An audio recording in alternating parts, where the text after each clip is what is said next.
On Tuesday, July 7th, Supreme Master Ching Hai accepted an invitation to an interview by journalist Ben Murnane for an article that appeared in the Sunday edition of the Irish Independent newspaper on July 12, 2009. The Irish Independent newspaper is the most widely read daily newspaper in Ireland and is available in all shops, newspaper stands, and airports nationwide in Ireland, as well as in the United Kingdom.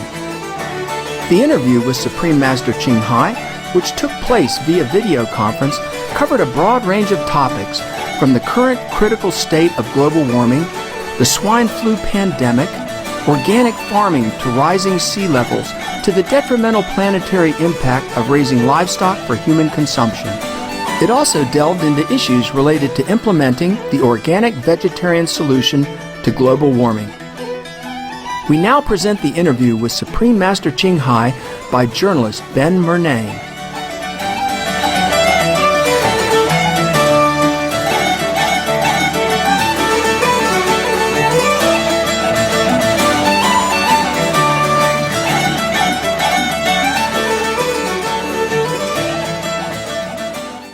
Hello. Hello, this is Ben from the Sunday Independent. Yeah. Hi, Ben. Hi. It's an honor to speak to you. Yeah. How are you? I'm very well. How are you? Wonderful. Wonderful to be able to connect with you. So simple like this.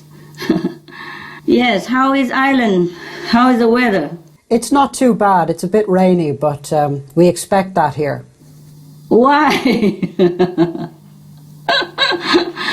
Why do you expect rain? Should expect sunshine, huh? Always hope for the best, I suppose. Yeah, of course. You know, rain is good for the potatoes, as well. Yes, it's great for the crops, so we need rain. Yes, that's right, that's right. So we just have a couple of questions for you. I'll get started straight away. Yeah, please go ahead. Any question you want. Great. So the first question we have is, Supreme Master Television has interviewed many of the world's top scientists and world leaders who are regarded as authorities in the field of climate change, climatology, atmospheric physics, geophysics, polar research and more. These include Dr. Rajendra Pachauri, Chairman of the UN's Intergovernmental Panel on Climate Change, Dr. James Hansen, world-renowned climatologist and head of NASA's Goddard Institute for Space Studies, and Global 500 award-winning physicist and environmentalist Dr. Vandana Shiva. What are their views on climate change, and are they unanimous in their conclusions or moreover in their recommendations? All these distinguished scientists, as do the others, in the field, agree that global warming has accelerated in recent decades and that major changes must be made immediately. Dr. Hansen said that even a goal of 80% reduction of emission by 2050 is not enough. He stated that the most important thing an individual can do is to be vegetarian, stating that also the government should address coal pollution. Dr. Pachauri, who himself has chosen vegetarian diet, has said that eliminating consumption of animal products is the most effective way to halt greenhouse gas emissions as an individual. And Dr. Shiva, who is also a vegetarian, emphasizes organic vegan farming as a solution, not just to climate change, but also to public health, world hunger, and even the economy. And there are many who are not yet vegetarian who have also emphasized that meat diet is number one cause of world pollution and climate change. So we should reduce meat intake or stop it altogether. On Supreme Master Television, you're doing regular updates on swine flu, which has recently been named the first pandemic for 40 years. Why do you think we should be so concerned about swine flu? You see, the health experts and people who study viruses informed us that there is a grave concern. Namely, this pandemic could become more and more dangerous if the virus mutates further. According to Laurie Garrett, Pulitzer Prize-winning journalist and senior fellow of global health at the Council on Foreign Relations, The swine flu virus has been evolving for many years through its origin in North American factory farm environments. And in these extremely unhygienic settings, the different viruses from the animals easily mix with one another to create new, more lethal flu viruses. You remember in 1918, the flu pandemic cost the lives of 100 million people. Yeah? Incredible. Experts say that the same could happen again with the present swine flu. And as we were speaking, you know already the updated that recently the one strain of the swine flu virus has even resisted the Tamiflu, which is the most powerful anti-flu medicine up to date, no? Yes. Yeah, except they have made something new, perhaps on the testing, yes. So if we don't stop the mass animal raising industry, then, as Mrs. Garrett said, this factory farms unnatural industry will one day spawn a severe pandemic that will dwarf that of 1918. It's very worrying. Very, love, very, Ben. You see, swine flu is just one of the many examples of how the meat production industry is threatening human health and further highlights the benefits to be gained from the organic vegan diet. I am hopeful still that people turn to vegan diet, organic vegan diet, first to save themselves, second to save the planet. And if anybody has a loving, concerned heart at all, please, is humane to the animals. Thank you, love. Absolutely. So, on the subject of global warming, scientists talk about rising sea levels, but where can we see examples of this happening? Oh, we can find examples in many places. You know, those low-lying countries with major river deltas, upon which millions of people depend to survive. They are seeing eroded coastlines already, dramatically. Bangladesh, for example, home to about 155 million people, is one of these major river deltas. According to Dhaka-based Coastal Watch, an average of 11 Bangladeshi lose their home due to rising waters every hour. Can you imagine? Every hour, 11 homes is lost. It's unbelievable, that number. It's incredible. Yes. Suppose this is your home.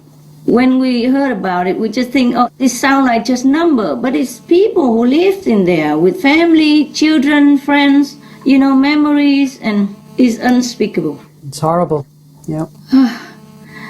Imagine, it's us, it's our house. You wake up and you have no home anymore, or you be even maybe drown in the river. Nobody even know, nobody even care.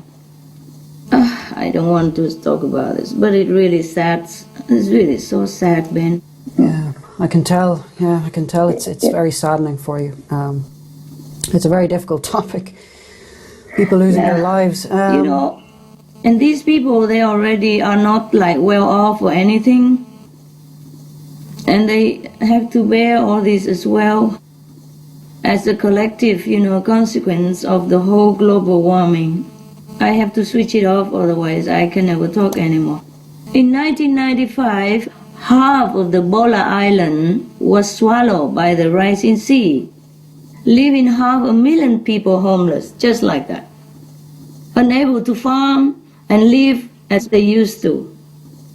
Salt water has also been invading farmlands in Egypt's Nile River Delta, where 32 million people reside. And in Vietnam's Mekong River Delta, home to at least 18 million. Up to last year, at least 18 islands have sunken completely. And the island nation throughout the Pacific are also under threat, such that migration and plans for migration have already begun from places like Maldives, Kiribati, and Tuvalu. Maldives president wanted to even relocate the whole entire nation. Can you believe that?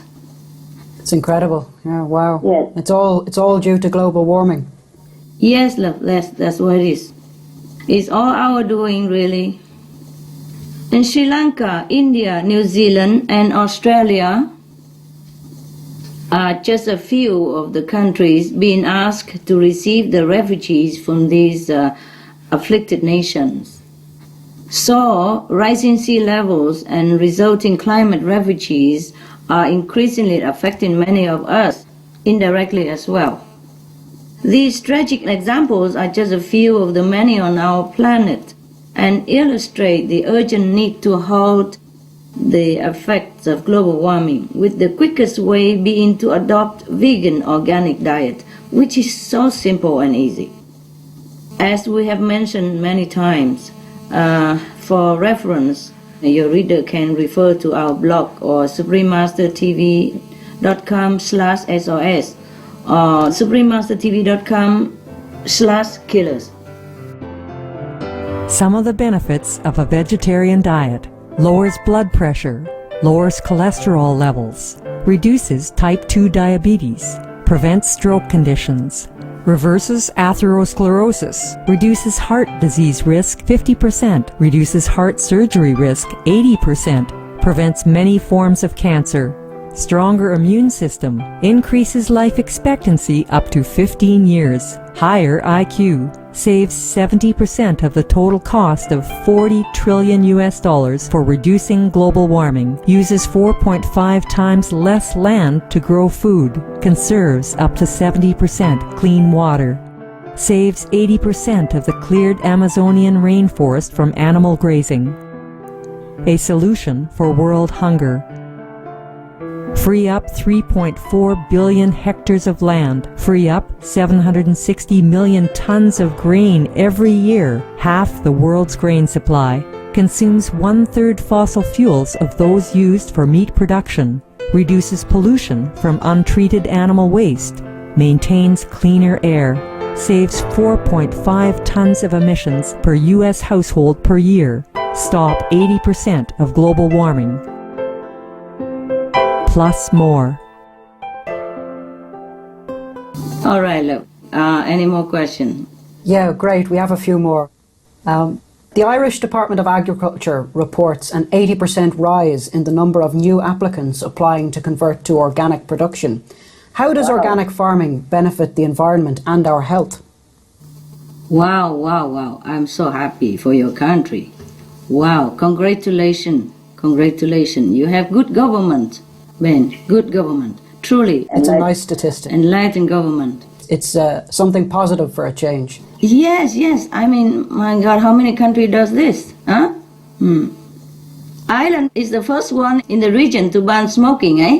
That's right, yep. We remember that. And now it seems like it's the first country to encourage organic farming. You see, it's not just happened from nowhere. It is your government who does this. I remember your government, the Ministry of Agriculture, it wrote to all the farmers asking them to consider the organic farming method. Is that right, Ben? Yes, that's right, yeah. Yep. Wow, wow. Bless him, bless him, bless your country. Okay, I'm so glad to hear this good news for Ireland, and I hope that many other countries follow suit. Yeah, so do we all. Yeah. If you can, please convey, please don't forget, maybe you can print it out, please. My heartfelt thanks to your government's bright leadership and the Irish people who support it. You know, especially the smart, responsible organic farmers as well. Please do not erase this. I want them to know my appreciation. Could you please print that? We will. We'll pass that on, absolutely. Yes. You know, people who do good things deserve some feedback so that they know that they are appreciated. You see, every one of us is the same, right? Yes, yes. We want to know that we're doing the things that pleasing to people, and that is very good to hear that. Organic vegan farming is what should be promoted, actually. You see, the so-called organic farming of animals is still cruel and unhealthy and unjust to both animal and humans. What I mean is organic vegan farming vegetable, yeah? Yes, yeah. Yes. This one benefit our health because it avoids hundreds of pesticides as well as insecticides residues in our food, the antibiotics, the unnatural additives which have been linked to countless diseases. The organic farming absorbs CO2 as well. Yeah. Compared to animal products, organically farmed fruits and vegetables contain high levels of nutrients such as vitamins, minerals, and antioxidants which protect us from cancer. Moreover, they taste better. Everyone would tell us that. Yeah. For the environment, organic vegan farming protects and even enriches the soil, helps to preserve wildlife habitat, creates much less pollution. The Rodale Institute found that it even helps to overcome greenhouse gases by absorbing 40% of carbon dioxide in the soil if it is practiced worldwide. 40% it absorbs already. We don't need to wait even for solar technology or anything else. We have 40% CO2 absorbed by organic vegan practices. Vegetable, yes. That is 1,000 pounds of carbon per acre absorbed and stored. Isn't that good, Ben? That's brilliant. Wow, that's incredible. Yes, incredible. So for our health and for the planet, organic, vegan, vegetarian farming is the solution. Yes. Well, vegan means vegetarian already, just, to overemphasize. The next question is very much related to that, I suppose. Is the increase in the major diseases of today, such as cardiovascular diseases, cancer, diabetes, or obesity, is that linked to a meat diet? Oh yes, Ben. All we have to do is just go on internet and see all the medical research results. There are multitudes of studies proving the strong links between meat consumption and all these major chronic illnesses, and sometimes lethal illnesses. You can see that heart disease, cancer, diabetes, obesity rose at meat consumption levels rose in the past 5 or so decades. Before that, we have less. When we consume less meat, we had less of these major diseases. So definitely there is a correlation, eh? Yeah, wow, yeah. Yeah. See, all this research cannot be wrong. That's very true, yeah. Yeah.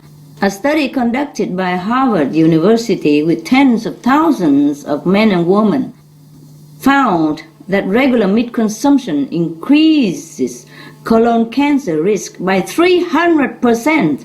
Wow. 300%. Wow, that's very scary. Yes, eating meat is tied to higher rates of all the most common cancers, and dairy consumption even increases the risk of ovarian cancer. One study of Japanese women found that those who ate meat instead of plant-based diets were 8 times more likely to develop breast cancer. Animal products are the only source of cholesterol in the diet and a main source of saturated fat, 2 things that lead to heart disease and obesity. Vegans have fewer heart problems, lower blood pressure, for example, lower risk of diabetes, and a lower risk of kidney stones and gallstones, and osteoporosis, lower risk of asthma attacks for those who have asthma. Vegans have also reversed their chronic illnesses in many cases. Wow. The list goes on, Ben. I know it myself. Many people came to me before, because for initiation, for example, I teach them meditation practice, ne? And many people came to me before because they eat meat, ne? Yeah. And before that, they have many of those diseases that you listed before. And after being vegetarian, the disease just gone, Ben. Really? Disappear, yes. Almost sometime overnight. Wow. So I can tell you by my own personal knowledge, experience. Yes. Yeah. Yes. Anyway, you don't have to believe me, but you can ask any doctor who done research himself about the undeniable link between meat and illnesses and the link between vegan diet and wellness. For example, you can watch many interviews with health and nutrition experts and doctors, all free of charge, of course, and download them free as well at www.suprememastertv.com/HL. Also, suprememastertv.com/killer for more information about the harmful effects of meat and the beneficial effect of vegetarian diet. I could go on forever, Ben, but I know we make it short. Your readers can do research themselves. Nowadays, it's easy. It's true, yes. There's so much information out there on the internet. Right, love. It's just that some people, they don't have time to do it, so we just make it a short summary for them, and then if they're interested, they can go more on internet to look, Yes. Yeah. Thank you anyway. By the way, thank you for doing this, Ben. You are doing a great service to mankind, not to island people, but to mankind. And God bless you for that, Ben. And I'm very grateful, okay? Well, thank you very much. We're very grateful to speak to you. So we just have a few more questions then. The next question is another meat-related question. Does a meat diet affect world hunger? And if so, how? Oh, yes. We have long known that it does, Ben. According to UN World Food Program, there are more than 1 billion people worldwide who do not have enough to eat. 1 in 4 are children. This number is increasing rapidly. Meanwhile, a significant portion of the world's food is diverted for meat production. Imagine that. People are hungry and we raise more and more animals to feed them. So the people are more and more hungry because we raise more and more animals. About 40% of global grain is going to livestock, and 85% of the world's protein-rich soy is being force-fed to cattle and others animals. Yes. Now, if we produce 1 pound of beef, it requires 17 pounds of grain, and 1 serving of beef consumes 1,200 gallons of water, while an entire vegan meal uses just 98 gallons. You see that? See the difference? Yeah. Yes. Now we lose too much precious food and land and water resources to feed billions of force-raised animals. They were not even there if we don't raise them. You see? While humans don't have enough and even die of starvation. If everyone ate a plant-based diet, there would be enough food to satisfy 10 billion people, Ben. 10 billion people. Wow. We have only 6 billion. Yeah. Wow, that's incredible. It's a shame, no? Yeah. It's a shame that we have enough food to feed the whole world 2 times over, almost 2 times over, and then we have people hungry and dying. Every 5 seconds, a child died of hunger. And we have enough food to feed the world over double, or 2 times. Oh, what a shame. I can't sleep sometimes. All right, sorry about that. I'm a little emotional when it comes to all this. I'll go ahead with your next question, Ben. Okay. Most people would like to reduce their carbon footprint. What difference would it make if they changed to a vegetarian or vegan diet?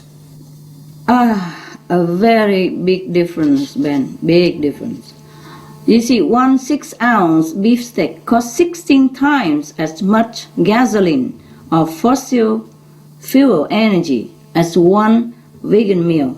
1 cup of broccoli, 1 cup of eggplants, 4 ounces of cauliflower, and 8 ounces of rice, to be exact, according to research. 16 times.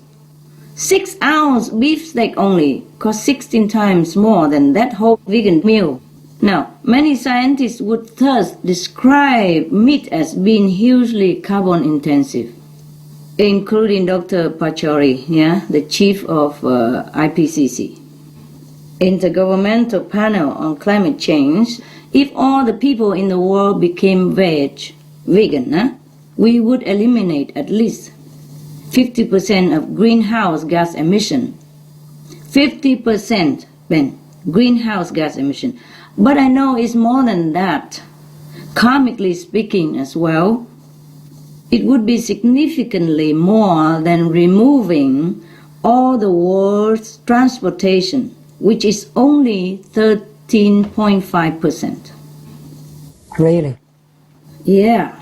So if we are vegan, we don't even need to worry about the CO2 yet. We do worry it's better to have a cleaner air, but CO2 by transportation and all that is not the grave urgency like methane gas and nitrous oxide and all the gases that produce out of animal industry. For my calculation, for my inside knowledge, and also scientifically speaking, 80% of global warming will be stopped if we stopped the animal industry. Okay. The well-known study by Escher and Martin at the University of Chicago found that being vegan saves more in emission than switching to a hybrid car. Scientists from Japan calculated that not eating 1 kilogram of beef saves the equivalent of driving an average European car for 250 kilometers. Can you imagine 1 kilogram of beef equivalent to driving 250 kilometers and burning 100-watt light bulbs for 20 days non-stop? So we should know where our problem lies. Now, a study by the Institute for Ecological Economy Research in Germany found that emissions from an animal-free vegan diet are 87% less than those of meat-based diet, while emissions from an organic vegan diet are reduced by 94%. You see? Again, as the top climatologist Dr. James Hansen said, being veg is the single most effective thing a person can do to stop global warming. Yeah, that's without government, even without ado, without protocol, without any trouble. All right, Ben. Any more question that you already know, but you want to ask for your reader's sake? Yes, we have a couple more. Please. We are starting to hear more scientists talk about us only having a few years left to save the planet. And I notice on Supreme Master Television you have a countdown saying we only have about 1,300 days left to save the planet. What leads you to believe that we have such a short time left, and what could happen if we miss this deadline? The truth is that, scientifically speaking, we have a short time left because we have already waited too long to act. Leading scientists and organizations are now saying this as well, especially as they find that the tipping points, which indicate irreversible damage to the Earth, are being reached much faster than anyone had previously thought and calculated. A group of scientists from the International Alliance of Research Universities just published new findings saying that the rate of sea level rise and oceanic warming are both substantially higher than what the UN Intergovernmental Panel on Climate Change, IPCC, estimated just a couple of years ago. You see, this report now forecasts ocean levels to rise 1 meter by the end of the century, a nearly 70% increase over what the IPCC previously projected. Of course, they estimate a little bit conservatively, yes, worrying maybe to alarm the public or just be cautious, yeah? Similarly, they found that temperatures are climbing 50% faster than forecast by the IPCC. Expert climatologist Dr. James Hansen of the U.S. National Aeronautics, Space and Administration, NASA, Goddard Institute for Space Studies, in January 2009, said that we have at most 4 years left to avoid flooded cities, higher species extinction, and climate catastrophe. These are only few. There are truly too many confirmations of the urgency of our planetary situation to even name it. As for what happens, your question, what happens if we miss the deadline? Yes. Ben, what happened? I do not really wish to envision it. I do not really wish to talk about it. It's terrifying, really. Yes, a long time ago, I sat in the seaside of one of the very big, famous city and nation. Rich, prosperous, prestigious seaside. And it suddenly dawned into my head, questioning, my God, 4 years later, will this city still exist? And I just shook my head. I don't want to look, I don't want to see, I don't want to think about it. I don't want to see any vision about it. I shook my head and I just think in the other direction. Yeah. It is better we concentrate on the solution to save the earth. We can still do it. We can still do it. If everyone becomes part of the solution, which is the organic life-saving vegan diet, it's so simple, really. It's so simple. It's no sacrifice. It's even better for health, better for everything. Yes, it's so easy. Organic vegan diet, that's all we need to do for the time being, and any other green technology we can slowly develop. See, we need the solution, which is organic life-saving vegan diet. Then our future is transformed. Life will quickly become better than what you could even imagine. Greener, lush, tranquil, contentment, happiness, healthy, and more intelligence, more incredible invention will come out of it as the outcome. With no more killing, humans and animals alike will flourish in peace, and the world will be restored to beauty and happiness. But if we do not act now to spare life and offer our kindness, the course of the earth will follow some of the most dire predictions already made by scientists in terms of immense sea level rise, poisonous gas release, and massive extinctions that, of course, could include us humans. I'm sure it could. Some of these effects can be seen already in the rising number of disasters that are causing further hunger, illness, suffering, and death. So let us all act now to ensure the future that we want, and the one we want for our children.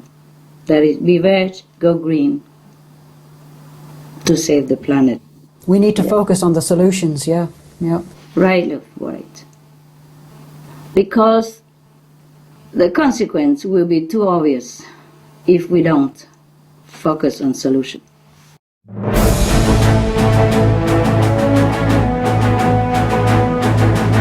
European Parliament supports reducing meat to lower greenhouse gases.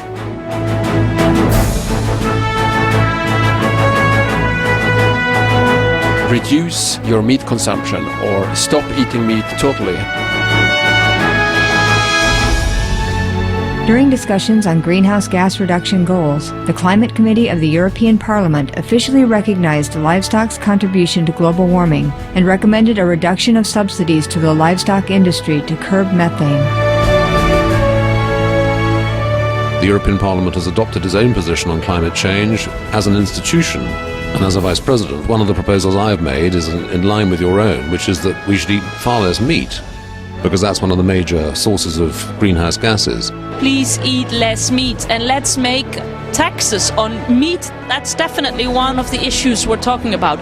I'd like to tell people what the cost is of eating meat for the environment worldwide.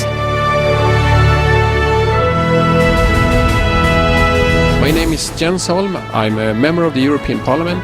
Please, be veg, go green, save the planet.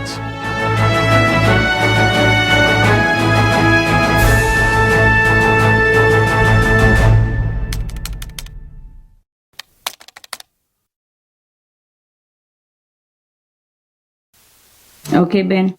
Any more questions? We continue. Next question then.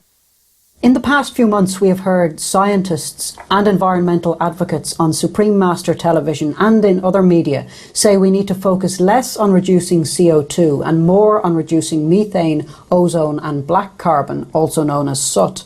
How will this shift in focus help us cool the planet faster and avoid climate change? Of course, reducing CO2 is still important as well, but reducing these more potent and shorter lifespan gases like methane, for example, will bring a faster cooling than CO2 reduction. Besides, these will also in turn reduce CO2 as well as a consequence. Taking methane as an example, scientists at the UN Intergovernmental Panel on Climate Change have found that methane actually traps around 72 times more heat than CO2, average over a 20-year period. At the same time, methane leaves the atmosphere fairly quickly. So a US researcher and IPCC member, Dr. Kirk Smith, has shown that within just a few years, the dissipation rate of methane overtakes CO2 and is nearly completely gone within a decade. But CO2 will stay around warming the planet for thousands of years. So if we want a quicker cooling of the planet, we have to eliminate those that leave the atmosphere quickly. Is that logical?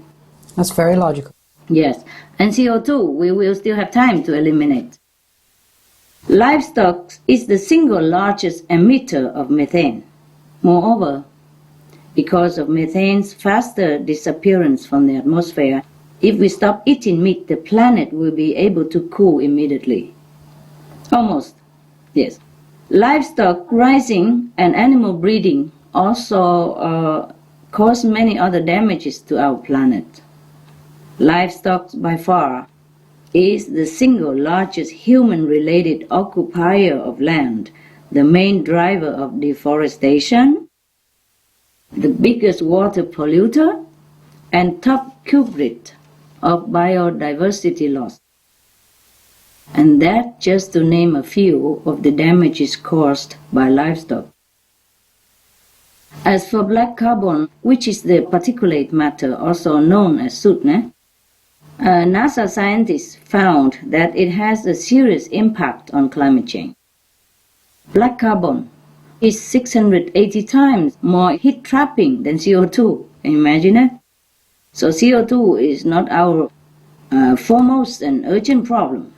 The soot, 680 times heat-trapping more than CO2, is accelerating the melting of Antarctic ice, which raises the world sea level. Scientists found that 60% of the black carbon particles in Antarctica were carried there by the wind from South American forests that are burned to clear land for livestock production. You see the connection? Yes. So this pollutant is yet another damaging byproduct of the meat industry again. We will destroy the world if we do not stop eating and producing meat and other animal products. So the organic vegan diet is the fastest, easiest, and most effective solution for a life-sustaining planet. Yes, the solution is organic vegan diet. That is the solution, Ben. It certainly sounds like it. Yeah. Could you tell me more about how does eliminating flesh foods and dairy products help us to reduce these shorter-lived causes of global warming and cool the planet faster? This is very simple, Ben. The 2006 United Nations Livestock's Long Shadow report had made clear that animals raised for meat and dairy are responsible for more greenhouse gas emissions than all the transportation sectors combined. So why we worry about electric car and all that, We will have time to do that if the planet cool down. With livestock as the largest single producer of methane, eliminating meat and dairy products will help to immediately cool the planet. This cools the atmosphere quickly And enough that we have more time, you see, to continue developing alternatives to coal and other fossil fuels. We need to save the planet now, like yesterday. And the organic vegan diet is the one thing, that's the thing that will do that. Another way to help stabilize our planet's atmosphere is to do good deeds. Yes. This spreads the positive vibration and constructive atmosphere we need to counterbalance and neutralize the created existing destructive energy. In this sense, you can say that eliminating animal products is the biggest good deed of all good deeds. Yeah. Because we will save the whole population of the planet, 6 billion more people. How much more good deed can it be? Yeah. What more good deed can be more than that, more than saving all the planetary people and the species and all the trees and all the things that we love? So, eliminating animal products or being vegan is the biggest good deed of all the good deeds. Because our cruel and unnecessary murdering of animals would be stopped. The suffering and death of more than 55 billion innocent animals, plus tens of billions of fish, slaughtered worldwide every year, would be stopped. This act of human, which heaven could not tolerate to look on, should be stopped. And the more than 1 billion people who are hungry and dying of hunger-related disease or hunger itself would eat in plenty and live. I wish that day will come soon, like now. Thank you. How does our demand for meat in Europe contribute to the destruction of the Amazon and increased rates of melting in Antarctica? 80% of the Amazon's deforested lands are converted to grazing pastures for cattle. Of the remaining deforested land, the majority is used for growing soy. 85% of the world's soy is fed to the cattle that will be slaughtered for human consumption. And as you may be aware, Europe is one of the top consumers of beef from Brazil. So, the Amazon's destruction is clearly linked to meat production. The melting in Antarctica can also be directly related to livestock raising. Again, because the heat trapping potential of methane being so much higher than CO2. In addition, 60% of the black carbon that was found accelerating the Antarctic melt was coming from the burning of rainforests for livestock raising. See, everything points in the same direction. So, that is meat diet, see? If we stop consuming animal product, much of this lethal source is eliminated. And the heat it creates will also disappear. See the logic, Ben? Yes, yeah.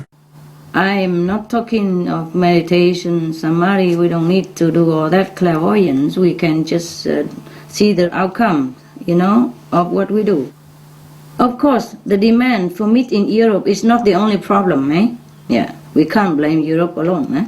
The problem of killing animals for food is a global one. In fact, along with stopping meat consumption, we all need to pray for forgiveness.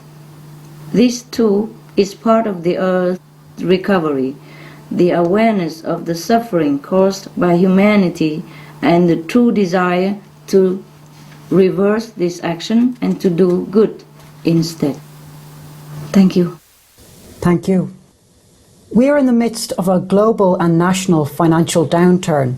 How can embracing a vegan diet help us to reduce the costs of lowering emissions? The vegan diet is clearly the most economical.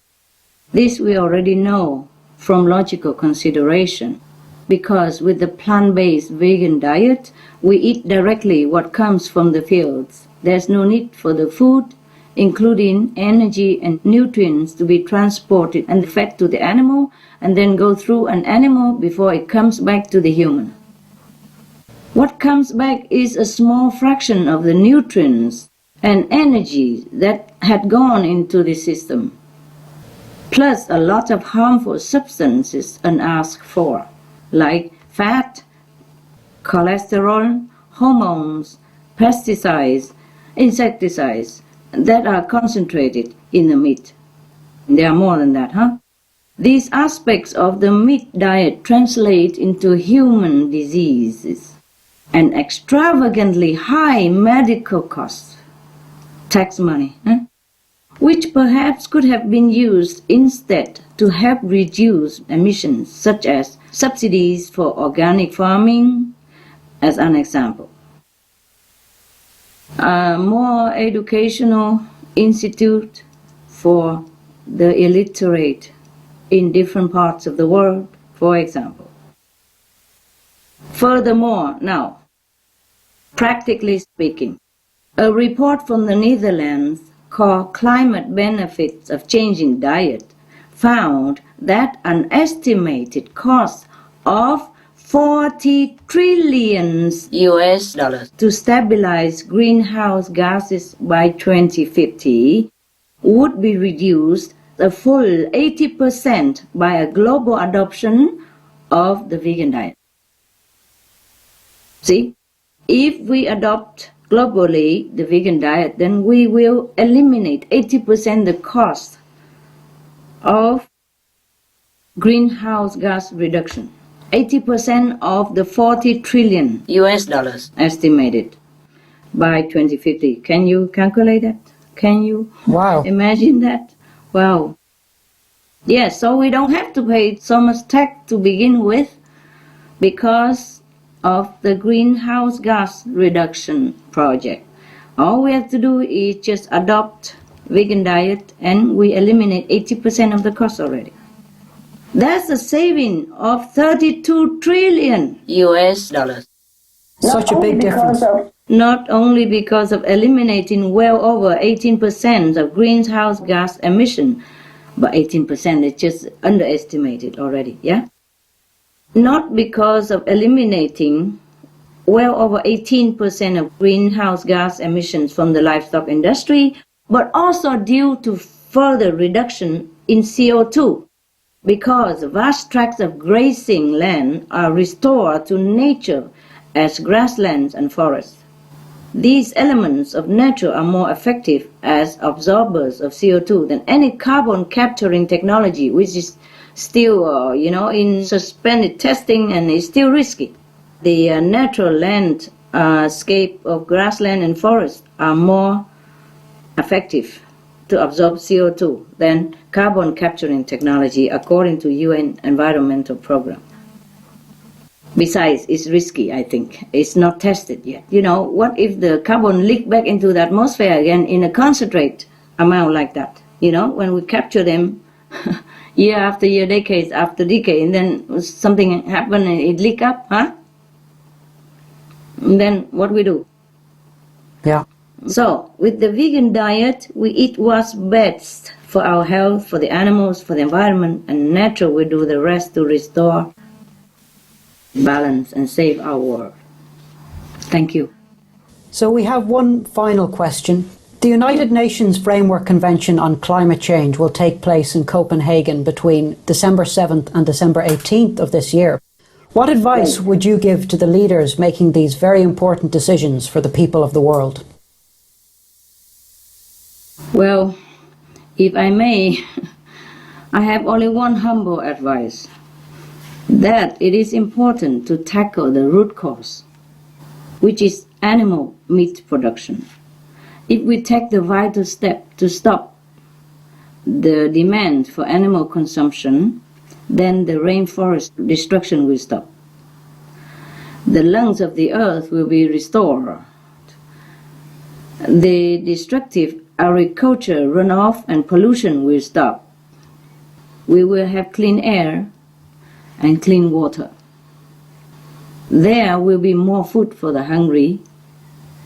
Above all, when we free of all the massive burdens imposed by producing and consuming meat, and instead practice the compassionate, vegan, organic farming, then the energy patterns of the world will change to a more compatible waveform with the earth and her inhabitants, and with heaven, to produce harmonious weather and benevolent life-supporting atmosphere.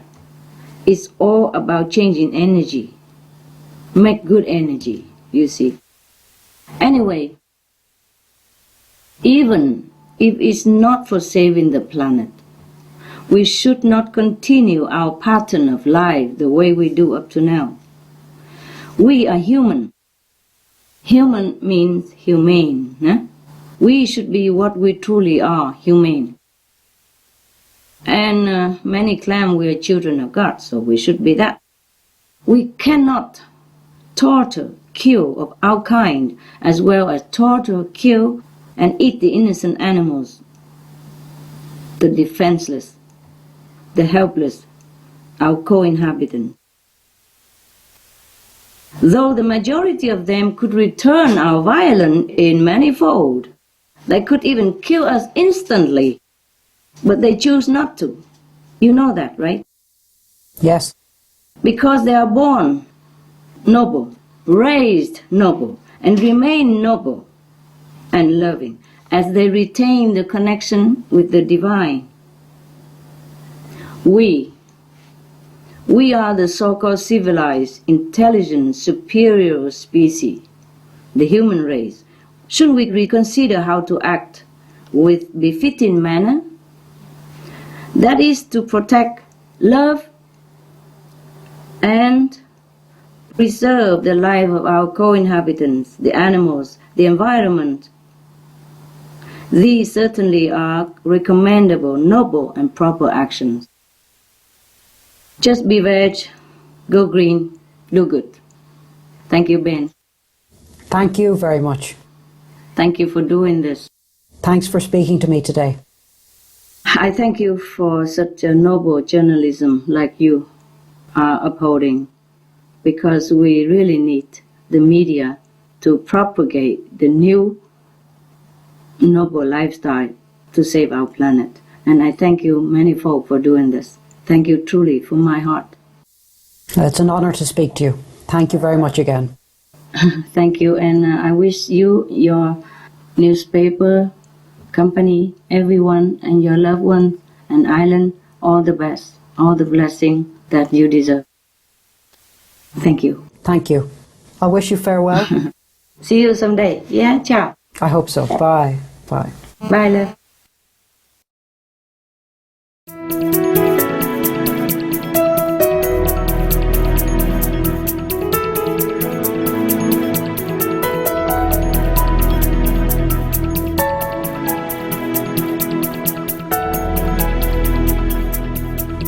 On July 16, 2009, Supreme Master Ching Hai accepted an invitation by radio talk show host and producer of Spiritual Awakening Radio, James Bean, for a discussion about the connection of vegetarianism to global warming and spirituality.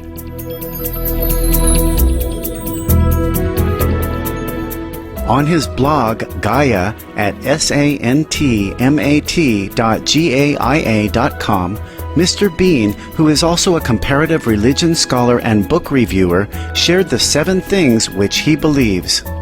God is real. God is love. All the world scriptures teach about the same manifestation of God as an inner mystical light and sound. Our true identity is soul, the self. We can experience God's love during meditation and can rise above the body consciousness to explore the kingdom of the heavens within. And finally, our purpose of life is fulfilled when we are initiated into the mysteries of the Spirit by a living teacher or Sant Sat Guru.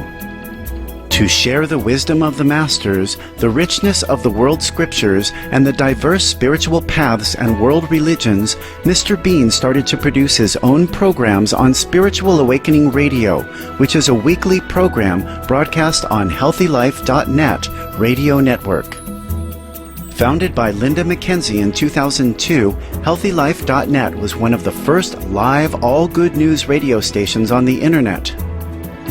It initially broadcast 5 days a week, and 2 years later, HealthyLife.net has over 2 million listeners worldwide in 49 countries, broadcasting 24/7.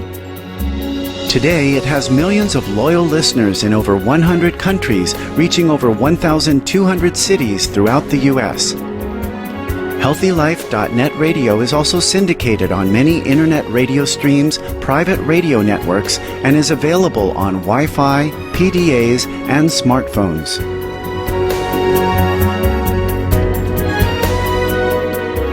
We now invite you to listen to an interview with Supreme Master Ching Hai by James Bean of Spiritual Awakening Radio on July 16th, 2009.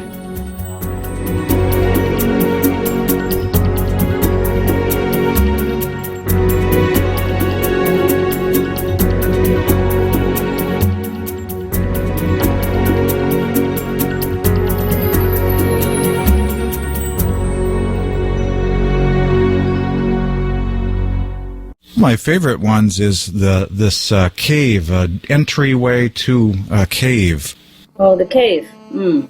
Yeah, I like the cave photo. I like that concept of having a cave. Oh. I don't have a cave, but I wish I did. Yes, well, it's not that difficult to make in your backyard, you know.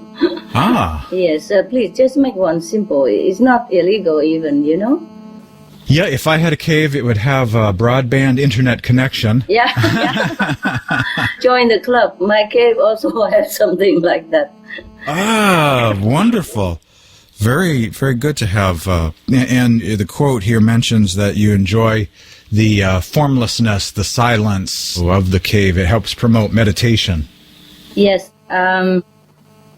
It's just that in the cave you feel more concentrated somehow. I just prefer a small area. It's funny, in a small cave, like I have my cave like 2 by 2, like all the residents in Miaoli, Taiwan, yeah, 2 by 2, and we have a little porch in the front, maybe another half a meter or a meter, something like that, you know, where we have water and shower, something like that, yeah.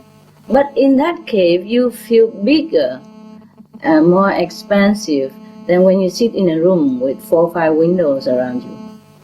Ah, because it's inner space, that inner within state that you become more aware of, like meditating.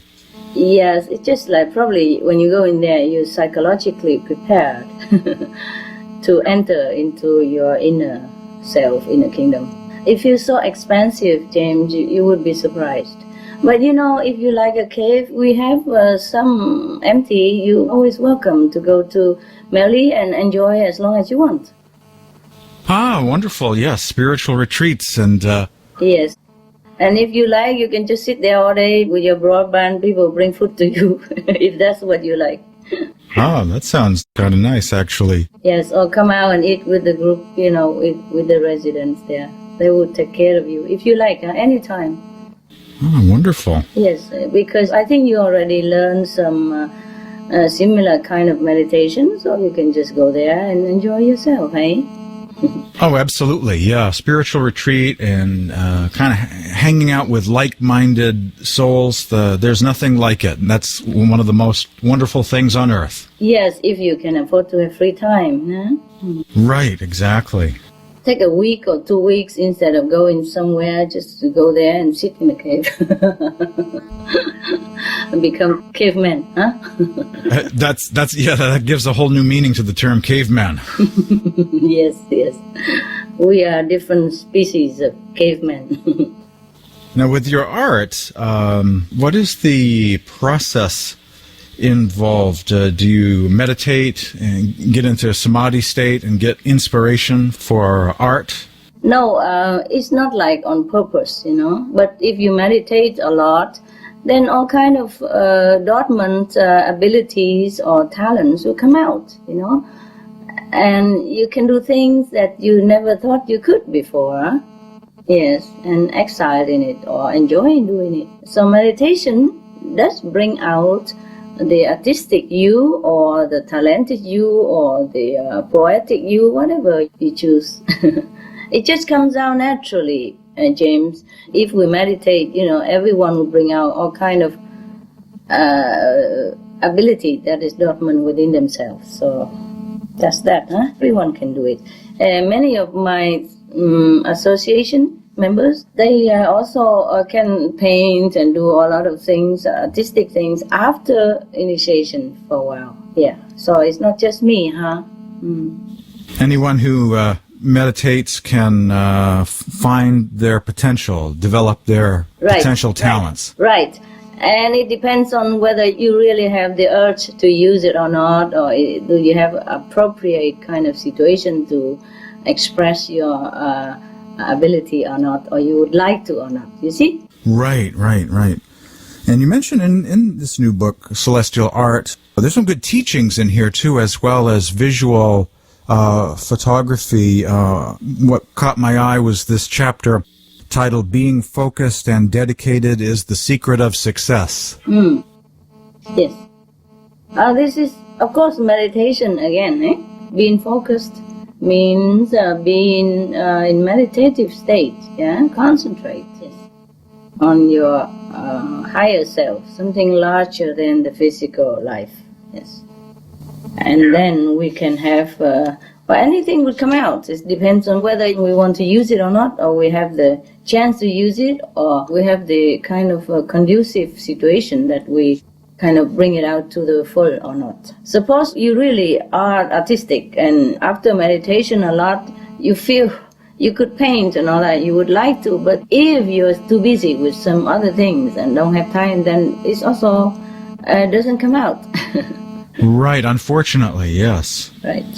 What we put our attention on, that's where the energy of our soul goes. I think that's a saying from somewhere. Right. It's just focused. That's what it is. Attentive to some things, And you have several other books on this theme of harmony with Mother Earth or nature, the noble wilds, the birds in my life, the dogs in my life, and those are available in different languages. Yes. On this theme of nature, harmony with nature. Yes. This is just to somehow contribute to humans' knowledge about other species that is our co-inhabitant, that is, they are surrounding us, they're living with us, and we should learn to know them. I just hope my books or some of my talk will bring people to being more attentive to knowing other beings apart from humans, and then from learning to know each other, maybe can live more harmoniously with each other. These are the purpose behind these books, yes? Yes, and as people get to know animals, it probably will turn them into vegetarians if they aren't already. Right. Once they love something, they don't want to eat it, no, they want to protect it. Right. Yes. So maybe it helps somehow, hey, James? I think so. The books, yes. Makes people more aware, sympathetic with the animal population, that they have feelings, they have souls. Yes, that's right. Yes, it's a pity that people are too busy to realize that. So I'm trying my best to bring their attention back to where they should understand more. Yes. Yes, helps promote compassion and sustainability, if we can be one with nature and just be more aware of nature. Right. You see, compassion and love is our nature, actually. It's just that we have been either influenced by society, self-defense or survival, or, some bad experience somewhere that we became less compassionate and less understanding of other beings around us. But compassion and love is our nature. What they call Buddha nature? Yeah, Buddha nature, God nature, yes.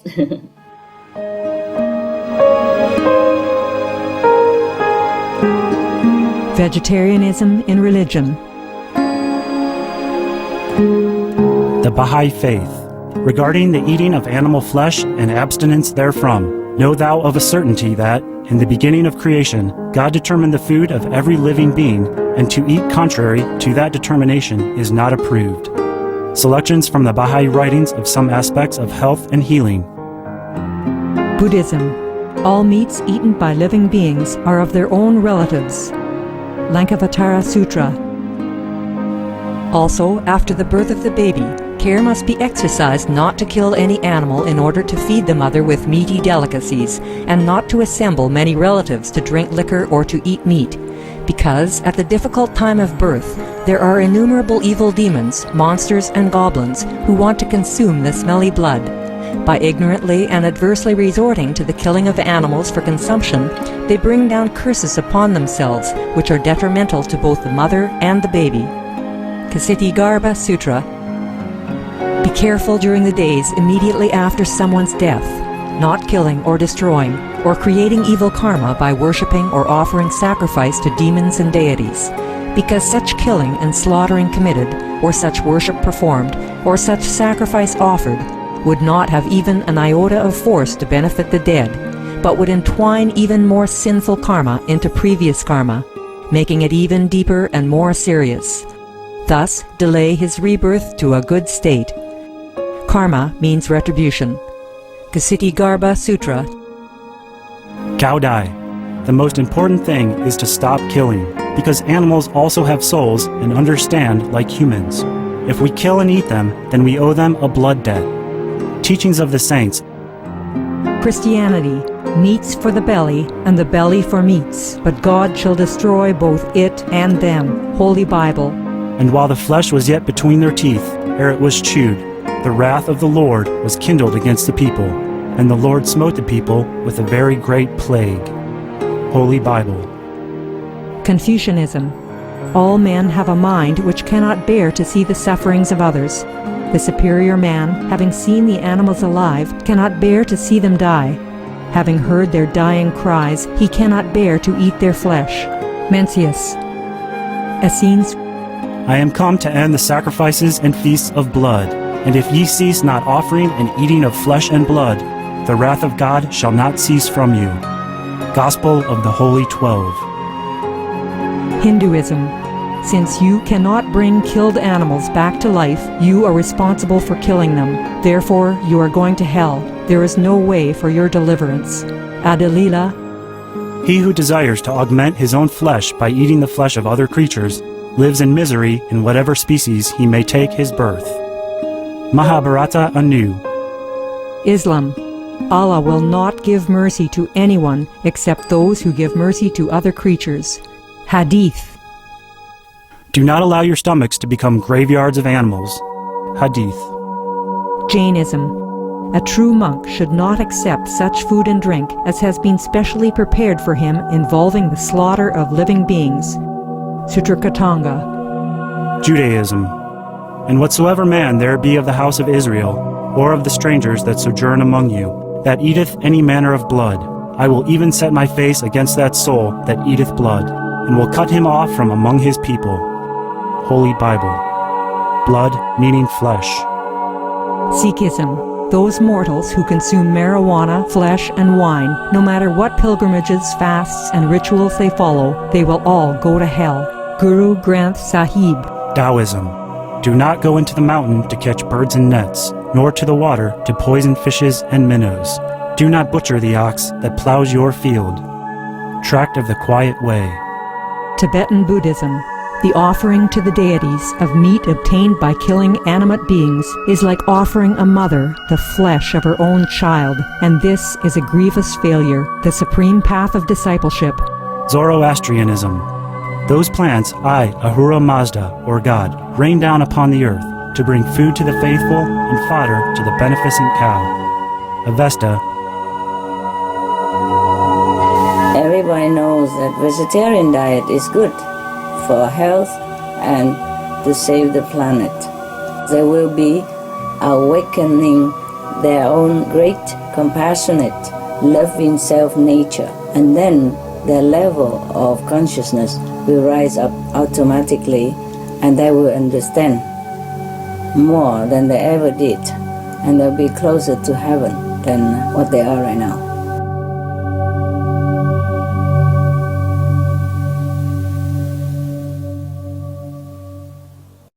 So is this leading to a new golden age? If there's enough people in the world that are becoming more compassionate and in harmony with nature, it sounds like a golden age of higher consciousness is attempting to get started. Yeah, we are looking forward to that, James. But human is still a little long way to go back to their great self. Yeah. Anyway, we try as much as we can. I try the way you try, spreading higher consciousness, reminding people to go back to their greater self. Yes, we are trying, James. Yes, a matter of education for a better world, and it's a non-stop process, just a lifelong commitment, really. Right. It is, James. What else do we live for? Right, it's all compassion. Yeah.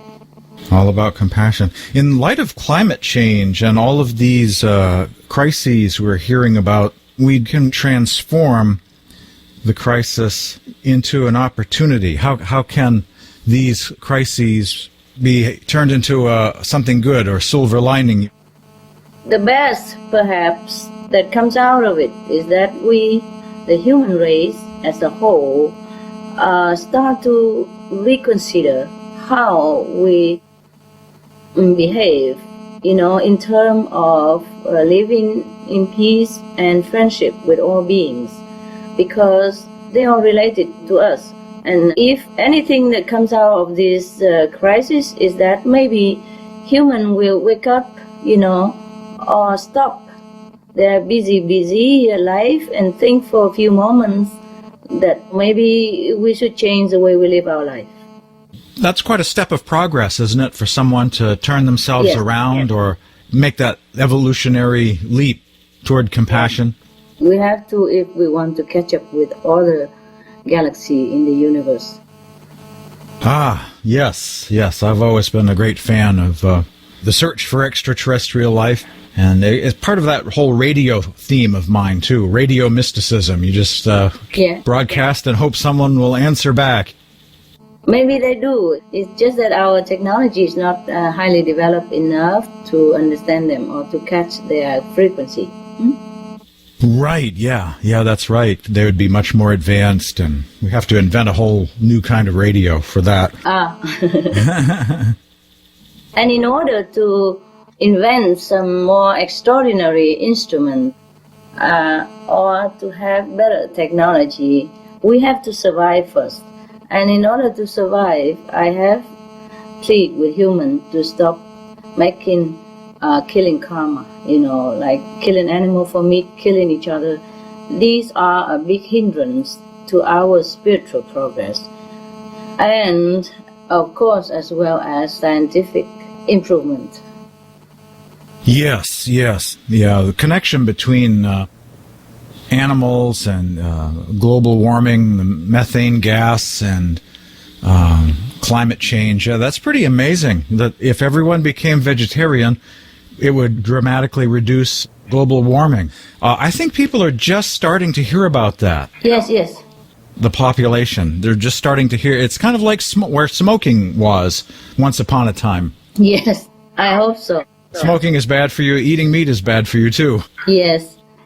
But we did not know that, cannot blame the humans for not knowing, because before there were not enough information available to them about the harmful effect of meat diet.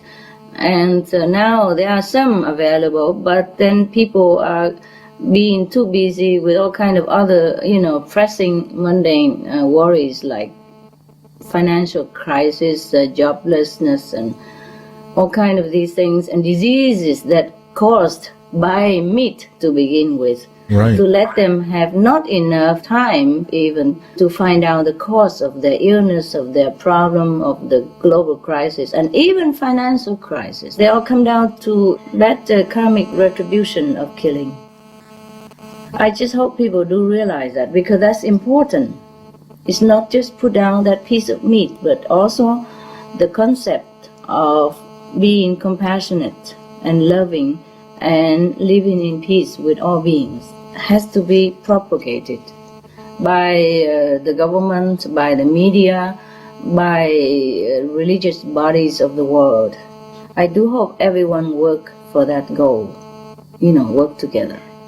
Yes, yep, it'll help in the world. And many people teach that, and you do too, that by being vegetarian, it makes it easier to meditate and to become more spiritually aware. Of course. We cannot be rising high in our soul level of consciousness if we carry so much burden of blood debt and of guilt, of conflict within our consciousness and our conscience for being part of this murderous cycle. Right. Sorry for my blunt language.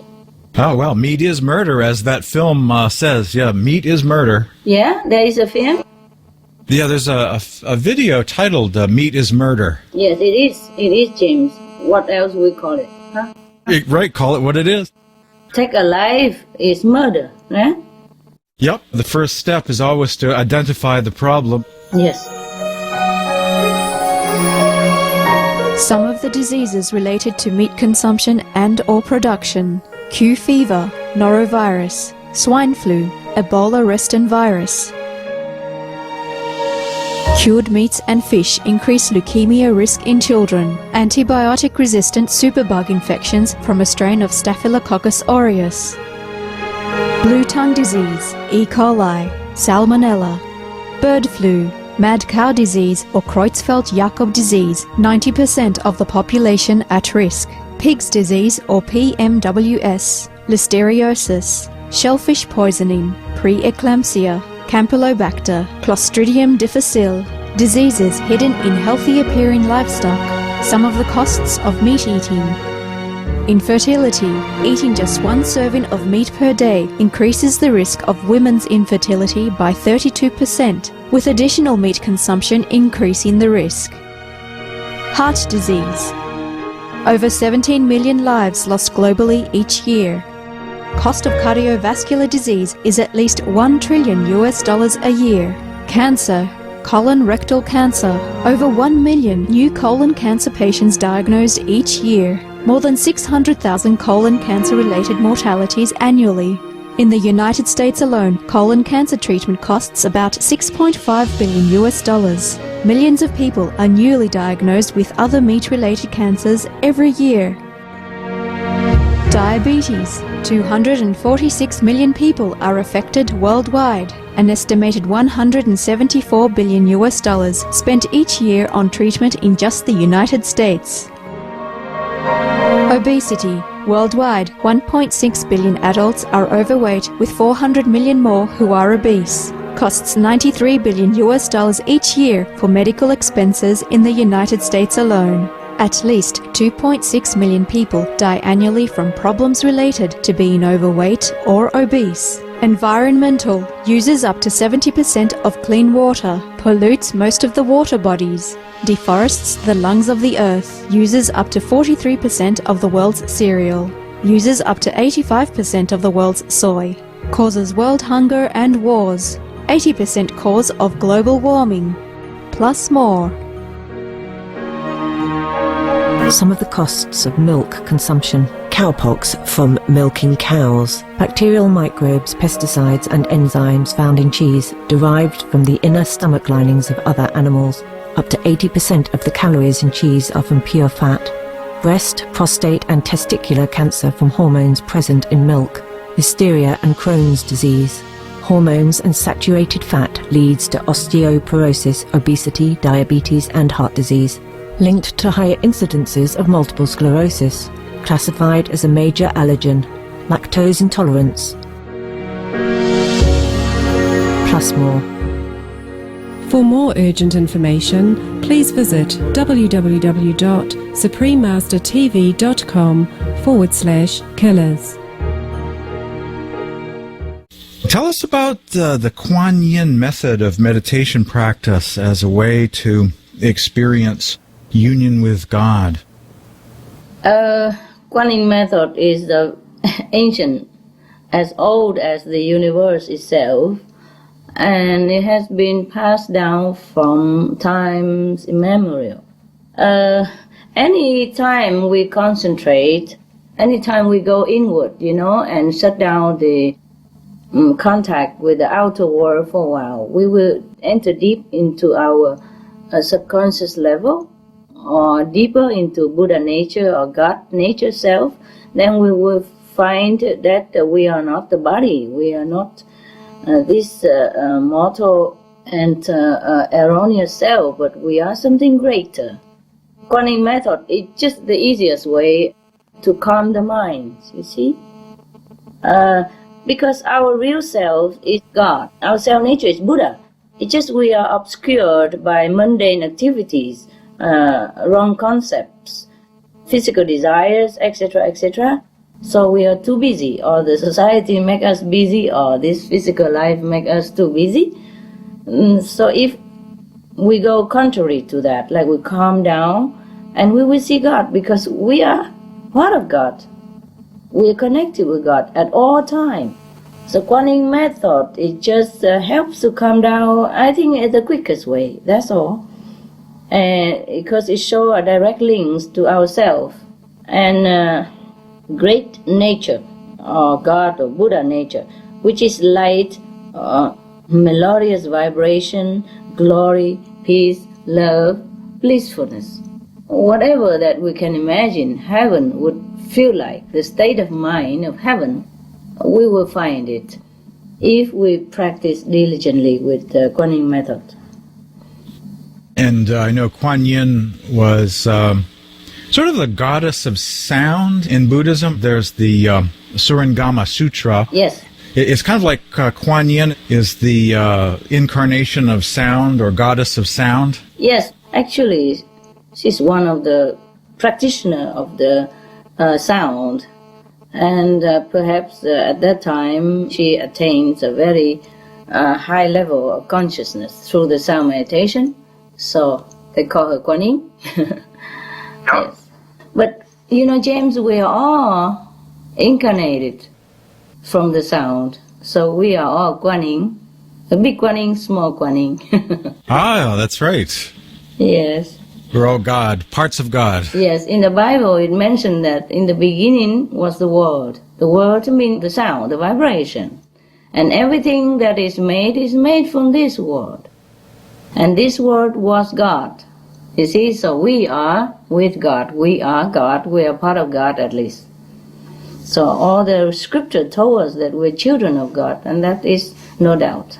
And if we practice this so-called Kuan Yin method, mean the practice of contemplating on our real inner self, which is the melodious, glorious vibration, then we can find out that we are truly from God. And you mentioned that there are different levels or inner realms. I remember watching a video. I have some of your DVDs and actually some old VHS tapes too from long ago that someone gave to me. You have? Oh, yes, I've got some of your talks, and you mentioned the different levels. Yeah. The different heavenly, what would be the levels? Ah, okay. Well, for the humans, that are incarnated on this planet, we can attain one of the 5 levels, which is in the so-called spiritual steps, spiritual consciousness. We can attain from the 1st to the 5th, and the 5th would be the highest for a human to attain. For example, the first one, we call it astral level. The second, we call it the intellectual level. The third would be the creative level. The fourth, what they call the void in Buddhism, emptiness. You will be empty of all desire and you will feel blissful there. And the 5th level is the level of the true home. 5th heaven is where God is. Yes, yes. Where the highest of the manifestation of Godhead, you would call it, would be available to a mortal human to be in contact with. Above the 5th level, there are other levels. Okay, James? Right, right. the one who descended to these physical realms have a different kind of karma, different spiritual makeup. And so when they are liberated, they could go to the 5th level, yes? And from there, they could be a master of humanity, could be a teacher, or they could just stay there and enjoy the blissful presence of God, the feeling of God's self, the feeling of oneness with God. Yeah. So we can only talk up to the 5th level, all right? Yes, indeed. So the first level, like astral level, if we attain that level, mostly we will feel like, we have a lot of power if we attain it, okay? Suppose you and I attain the astral level, then suddenly you will feel like everything you want come easily to you. And everything you wish suddenly will appear somewhere. Or you have a power to change the situation by mere wish, because the astral level is a magical power level. But that is not the ultimate, of course. And then the second level, if we attain it, then we have a lot of intellectual power. We have eloquence. We will never be defeated in any arguments. We will be always the winner. We have such a tremendous power of conviction and in speech that anyone hears us would feel like, we are right. And we will have victories all the time in any debate, for example. And we can also, by the way, see in our past and perhaps our future as well, because we can have access to the Akashic record, which is in the 2nd level. Right. Now on the 3rd level, we will have a lot of creative power. A lot of things, ideas, projects to come to us easily, if we but have time to realize them. Will be a lot of ideas coming, a lot of talents come out, a lot of abilities. Anything you never thought you have would come to you. And the 4th level, you'll be more calm, gentle, very blissful in demeanor and thinking and manner. Every day you feel life is easy and good, and you feel loving and kind. And the 5th level, that is the level of the truth, of the Master. And you will realize much aspect of God which Scripture cannot describe and which you also cannot describe. Right, beyond words, beyond form, yes. Beyond the physical. Yes, but then we don't have that much of the eloquence anymore. We passed that stage. So sometimes you find that if you're on the 5th level and people accuse you of something and you haven't done it, and it's wrong, and their concept is wrong, but it doesn't come to you quickly to answer them or to defeat them, like when you were in the 2nd or almost 3rd level or something like that. So in China, there is a saying that the wisest man seems like the most stupid. Maybe. Yes. And the Tao that can be named is not the real Tao? Yeah. Maybe that saying came from one of the realization of the ancient saints. And it is true like that. It is different. And then you will wonder, how come a few years ago I was so quick and sharp-witted? I can always defend myself. I can always win in any argument. And now suddenly I'm like speechless or dumbfounded in many situations. I look like I regress in spiritual practice. But it's not like that. You just get over one of your stage. Just more within yourself. Yeah. Yes, I know some writings of mystics that are like that are kind of unintelligible or in a different language almost, just hard to read, hard to understand. Yeah. They're just in a different place, a different state. Right. And the 5 precepts are very nice. Refrain from taking the life of sentient beings, and that, of course, includes following a vegetarian diet, and yes. Refrain from speaking what is not true, refrain from taking what is not offered, refrain from sexual misconduct, refrain from the use of intoxicants, drugs, alcohol, and other addictions. Right. Those are very nice. That reduce karma and keep people out of trouble. Yes. Also, this is the way a human should behave, huh? A human should have this kind of quality, at least, to be qualified as human. Yes, ahimsa is one of my favorite words. Non-violence and Yes. thought word indeed. And then from then on, we can spring to the next level. Without these, if we are below all these characters or quality of a normal human, then we cannot spring into the next level of sainthood.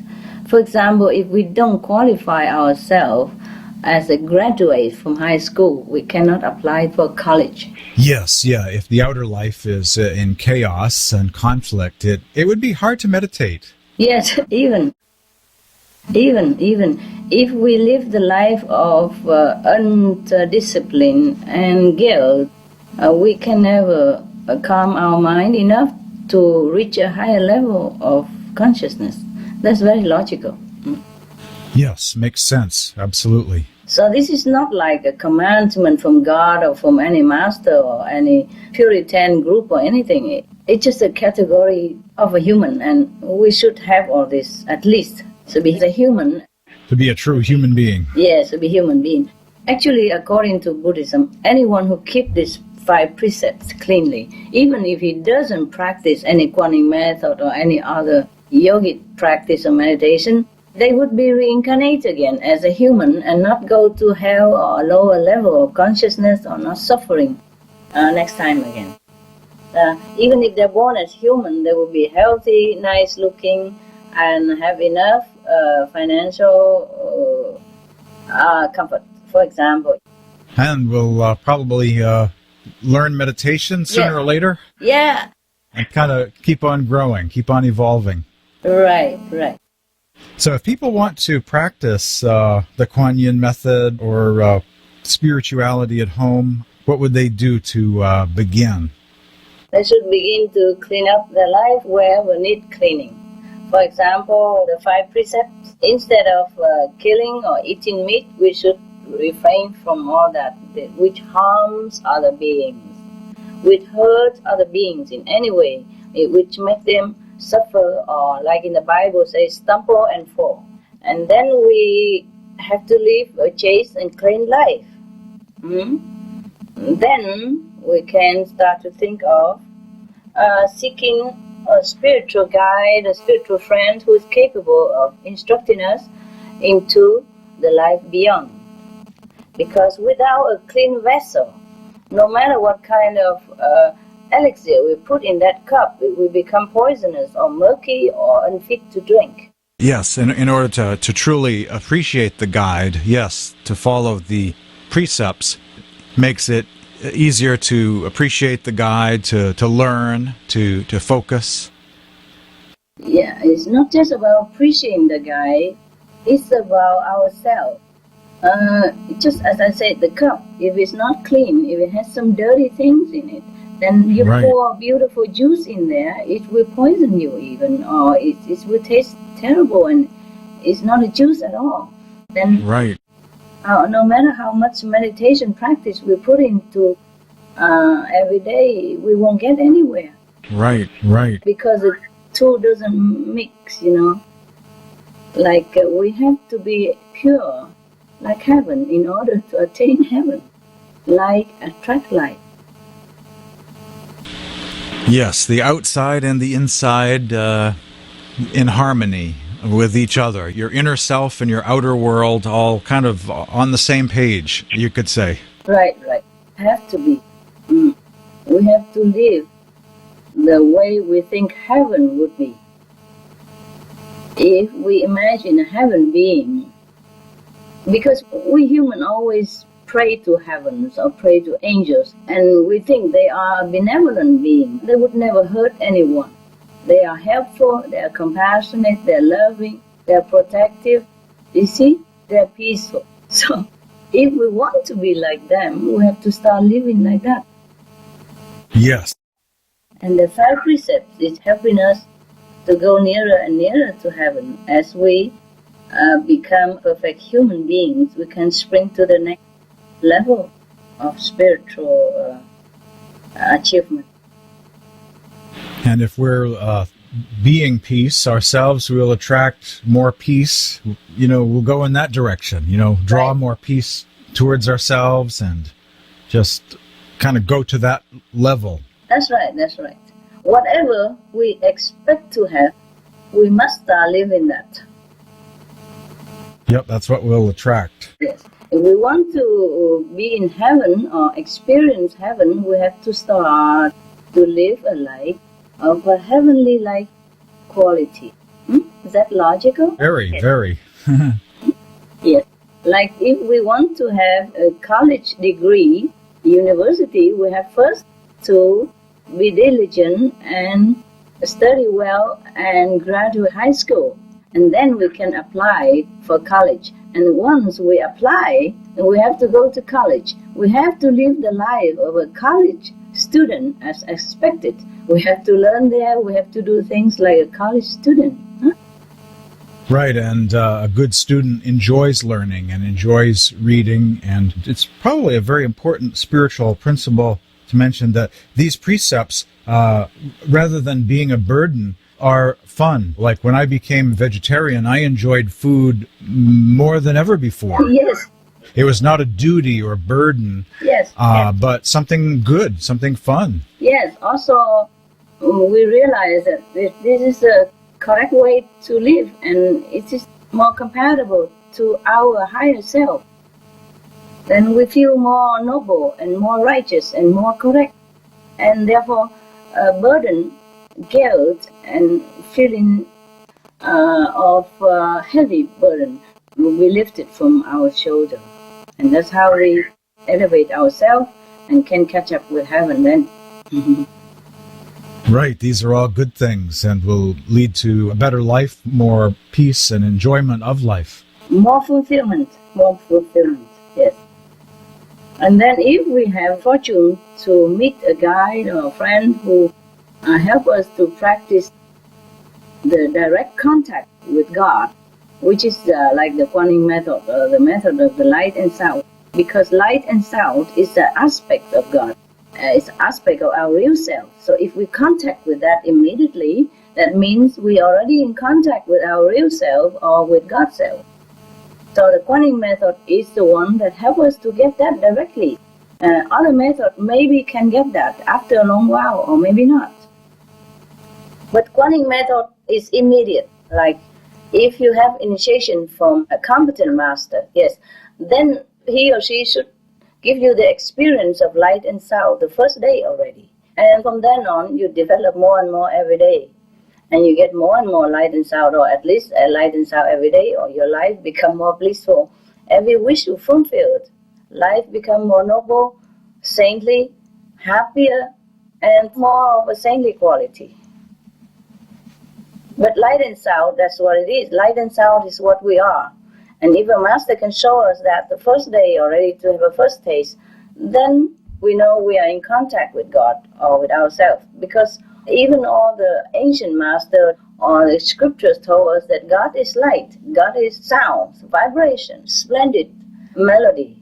So if we can hear that without the ears, we can see the light without the eyes, then we know we are in the kingdom of God. Yes, experience right now. Yes. In this present life. Because many people think of, well, after death, then I'll get in touch with that. But if you get in touch with it now, then you know what you have. Yes, yes. If we don't have now, who knows if we die we have or not. Yes, there's a Kabir poem that says something to that effect. If you don't break your ropes while you're alive, do you think ghosts will do it afterward? Right. Yes. Because the dead people don't come back and tell us. Yes, yeah. Rumi also said many similar things. Yes. Yep. Everyone's getting familiar with Rumi poetry these days and getting a little bit of a taste of that mystical teaching. Right, right. So all the masters have told us what to do, it's just that we don't do it. You see, they all say that we have to have a taste of heaven. Yes, but mostly people don't know where to find it, or they don't take care to find it. And then they complain that God is not there, God is nowhere. But God is now here, all the time. Right. And just a matter of within, look in the right place. Right. Tune to the right station, so to speak. Right. Like radio, huh? Yes. If your radio frequency is 100 and I just turn it to 80 or 50 or 200 even or 300, I will never get you. Right. Yeah, exactly. Yes. Well, this is wonderful speaking to you today. Oh, it's nice to speak to you again. Yes, it's great speaking to you today about meditation and checking out your new book, Celestial Art. Oh, that's not really my book, James. It's a book that the resident who lives in Sihu wrote it. Ah, yeah, it's quite a large book, so quite a bit of work went into that. Yeah, they love their place and they love what is there, so they really put their heart into it. And of course, I liked it very much as well. Yes. I was very proud of their job. Yes, yeah, that's a huge book. Lots of photos and lots of teachings, too. A lot of quotes in there. So anyone can learn as well as enjoy the photography and the art. Oh, good. I'm glad you found it that way. It's very generous of you to commend it thus. Yes, indeed. Well, I think I have most of your book. Oh, you did? My goodness. Yeah, I think I have the Celestial Art and the Noble Wilds and your other animal books, but I also have a lot of your older Keys to Enlightenment, Volume 1, Volume 2, Volume 3, and the Secrets of Effortless Practice. Wow, you have more than I ever have in my hand. Yeah, I have most of your books and poetry as well. I don't have any. I have a couple here and there but I don't have any in my hand at all, mostly because I travel a lot and I don't have kind of very fixed area. And so everything I guess you can find in Melly. If you're missing anything, they probably collect them there. I could, if I spot something I don't have, I could request a copy. Sure. If you go there, please just ask for anything you need. Huh? Sure, yeah, I always like questions and answer type books. Yeah, that's a nice format. Yeah, we have. They have been very diligent. The people who practice Kuan method with me, they collect many things for my old talk or something and put it into books, and sometimes they surprise me too. Right, yes, all of the recordings. Yeah. Sometimes I didn't know I talked so much. Over the years about many things. Now and again, I watch the Supreme Master television and they air some of the old lecture, and I was quite surprised. I said, "Oh, I did talk like that." Yes, yeah. Somebody sent me a box of old VHS tapes, dating back quite a few years. Yeah? And so I watched quite a few of those. Those, back in the 90s, earlier mid 90s. Oh, even before that, I used to have some small talk here and there, but before that we did not record anything. So only recorded after people gather around more and they're interested and they want to keep these talks, so they begin to get a camera or record equipment, and then we begin to have the recorded tapes and books thereof. Right, and now the television, the satellite and internet TV, people can watch talks day or night, anytime? Yeah, anytime, 24/7. Yeah, and it works out really well. I have different computers and use different operating systems, and yeah, Supreme Master Television works really well on any operating system or the different browsers. It works really well, I think. Oh, I'm glad. Nowadays we have a so good communication system. It's good for the planet to have such fantastic equipment so that people can share knowledge and remind each other of goodness. Yes.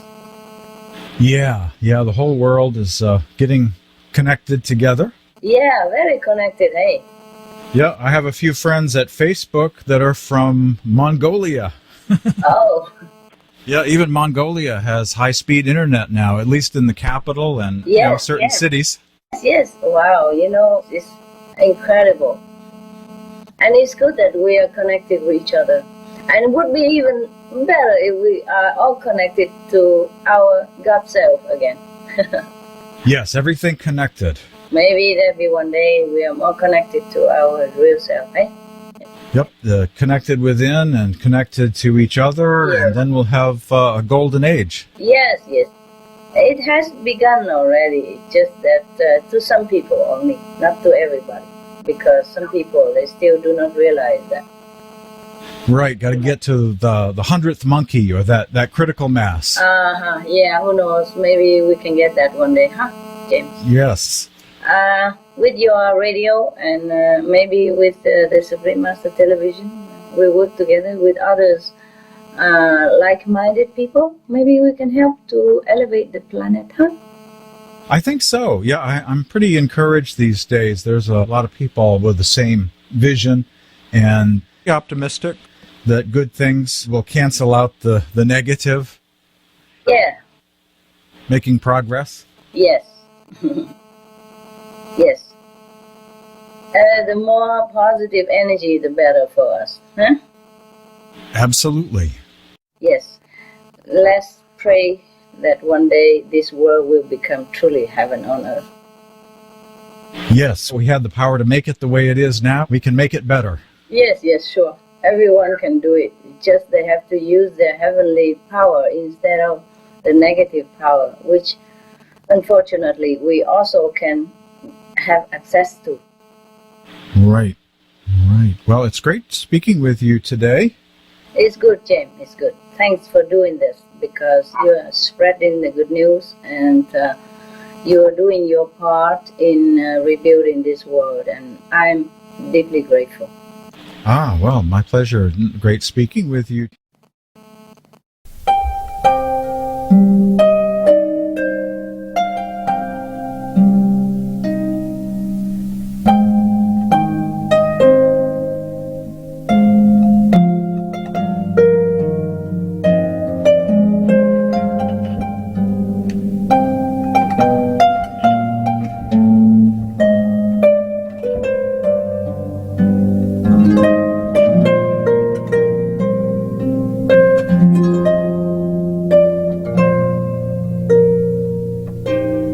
Thank you.